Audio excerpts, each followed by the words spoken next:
welcome to K-Drama School. I'm your host, Grace Jung. Hello, folks. I am recording this while I am on the road. I am currently in, where is this place? Greenwood? No, Glenwood Springs, Colorado. That's where I'm at. I've been traveling for a couple days now. I left Los Angeles, I guess yesterday.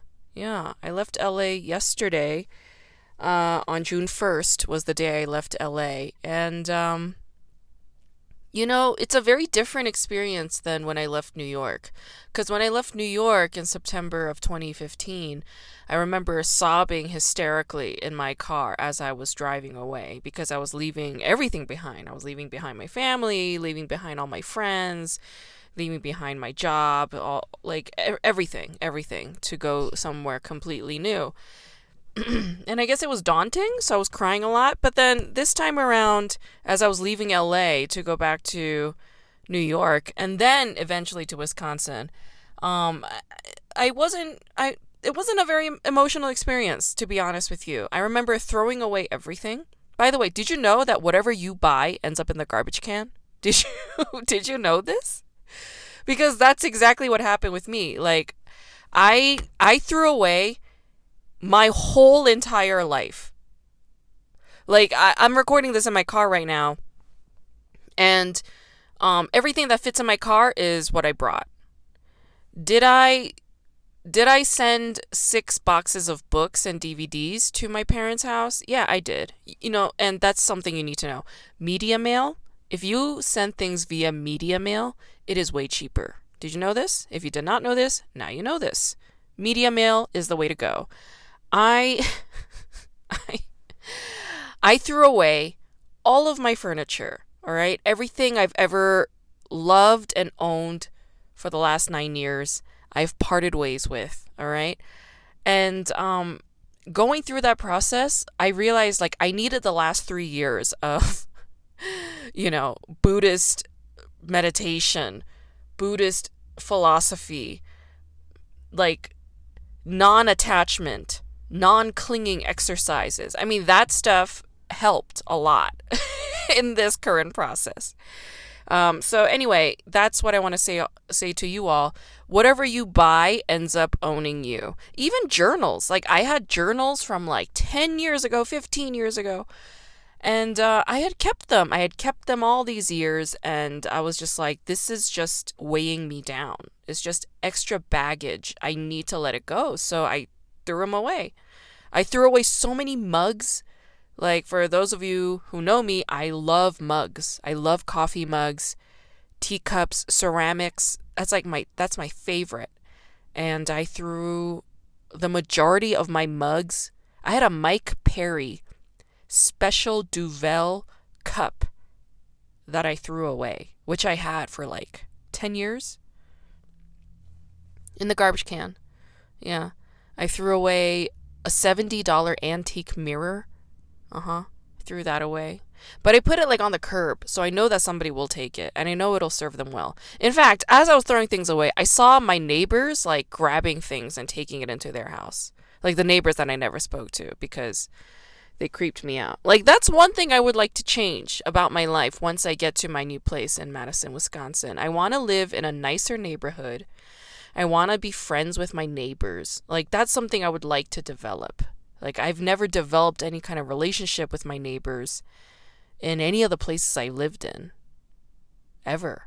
Not really. So that's something I would like to do.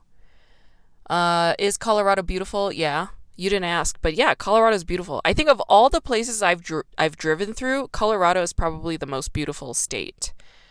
And yeah, the drive so far hasn't been so bad. I drove out of California, drove out of Nevada. I stopped by Las Vegas briefly. No, I did not gamble. I used their fancy toilets inside their fancy hotel, and I had like a $20 Caesar salad with no chicken.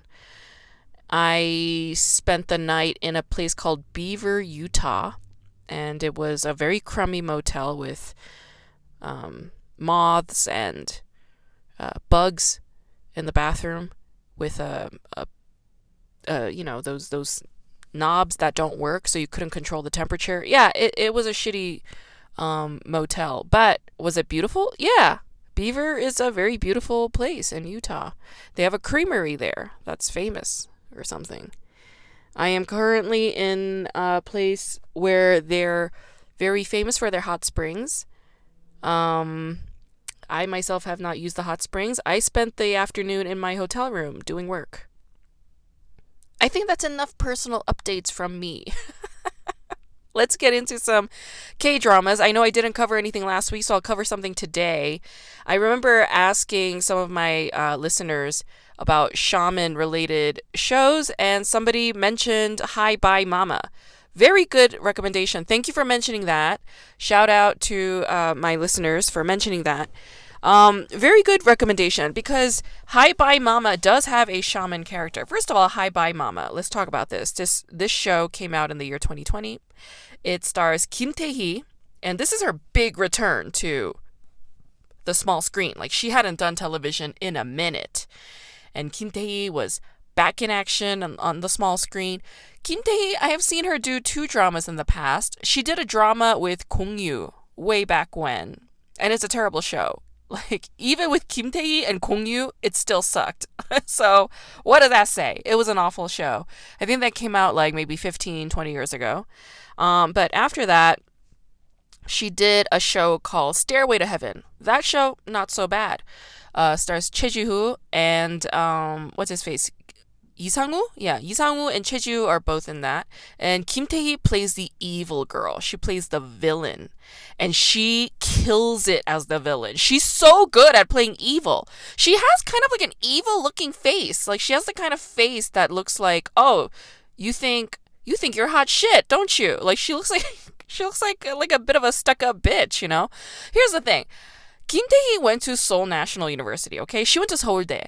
So if you want to look that pretty, and you're going to go to Seouldae, like, bitch, like, people are going to hate. Like, people are going to hate on you. All right? Like, there's just no going around it. All right? I love her. I think she's fabulous. But, we don't really know what her personality is like. She's done a variety show, like, 15 years ago. More than 15 years ago. She was on Infinite Challenge briefly.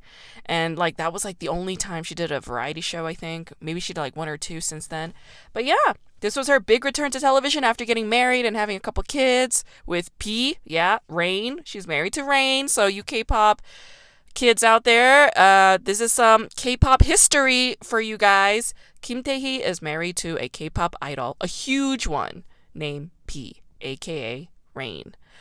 Anyway, Kim Tae-hee is on this program and she plays a ghost. Yeah, Kim Tae-hee died after getting into an accident while she was pregnant. And then she gave birth to a daughter, and the surgeon was her husband. Yeah, and then she died on the table, but saved the daughter. And then the surgeon was, like, traumatized ever since that incident. And so Kim Tae-hee comes back as a ghost. Or she never went away. She always stuck around as a ghost because she wanted to be near her daughter. And her daughter is still in nursery school. She's, like, not quite, But then something happens. Kim Tae-hee reincarnates as her own self, like in the living flesh. And she has a shaman bestie. Yeah, her sidekick is a shaman. And this is why the listener recommended it. Her shaman bestie tells her, look, if you don't go back, like if you don't complete your mission and go back into the next world, which is what you're supposed to do as a ghost, then you're going to end up becoming like this thing that you don't want to be, like some kind of weird, bizarre being, a spirit entity, an evil one that you don't want to be. Because the Kim Tae ghost that she is like not evil. She's a loving mother who just does not want to part from her family. This is a very intense show because she's got not only her attachment to her daughter, but also to her mother and to her ex-husband. It's not her ex-husband, it's her widow husband. Yeah. Her widower of a husband who was remarried. He has another wife. So it's like, girl, there's no place for you here. Like, you should have moved on, And you know what? Like, now that I'm talking about this show, it's a very timely show for me to be talking about currently, right? Because, like, I left LA. I left Hollywood. And yeah, like there's just no place for me there at this moment, as far as I can tell, because everybody out there was struggling. Like, I caught up with an old friend of mine, and he does TV. Like, he does TV, he does theater, like East West Players, like big stuff. And he was trying to get a job at Costco, and he couldn't get a job at Costco. All right. But he's married. He has a wife who supports him. He has kids who support him. I mean, not fiscally, they just support him emotionally and mentally. But his wife does support him financially and emotionally and mentally. And it's like, it's easier for people who are married and have a partnership, because it's a dual income household. When one of them is not making any money, then it's a single income. But in any case, you get the point, So, yeah, like I felt like thematically there was just some relevance for me. Like, it resonated with me personally. But the shaman character is very interesting because like, the shaman is a woman, and she works to send spirits along to the next life. Because if the spirits hang on and cling to the earthly realm, then they become evil. So there are these like realms, like tiers of planes of existence that the shaman is conscientious of, and then her job is to send spirits along. So this also goes back to the whole clinging concept, non-attachment, that kind of idea. Because if you can't let go of the past, if you keep clinging to the past, if you keep insisting on the past to be what it is, then you're gonna have issues, you're gonna have problems. In any case, Hi Bye Mama, really interesting show. Thank you, listener, for mentioning this show, bringing it to my attention. I completely forgot. I had seen it back in 2020 when it came out, and then I never covered it. So it's a good opportunity for me to cover it. So thank you so much for mentioning it. My listeners, if you guys have other TV shows that you want to comment on that does feature a shaman or has like a strong shaman aspect to it, please feel free to comment on it, and I will be happy to review it and possibly incorporate it into my syllabus. Yes, a whole new syllabus about shamanism and Korean clowns. So that is something I will be working on this coming fall. You guys take care of yourselves. Be well. Enjoy yourselves. Happy summer. Happy June. Happy Pride Month. Okay, happy Pride Month. Yeah, we should acknowledge that. If you have any shows that you've seen that have like positive representations of LGBTQIA plus members, mention it, comment it. Mention it, comment it on my Instagram at KDrama School or at Grace Jung Comedy, or you could visit kdramaschool.com, gracejungcomedy.com. You can also buy my book, K-Drama School, A Pop Culture Inquiry into Why We Love Korean Television. I do have a show coming up at PNT Knitwear in Manhattan. It's in the, I think, Chelsea area. It's Lower East Side, Manhattan, PNT Knitwear. It's going to be on June 15th from 6 p.m. to 8 p.m. Eastern Standard Time. Please come through. It's going to be an amazing show. I will be selling my books. I will be signing. So if you're in New York, come on through. I'd be happy to see you. Happy Pride Month. I will see you all next week.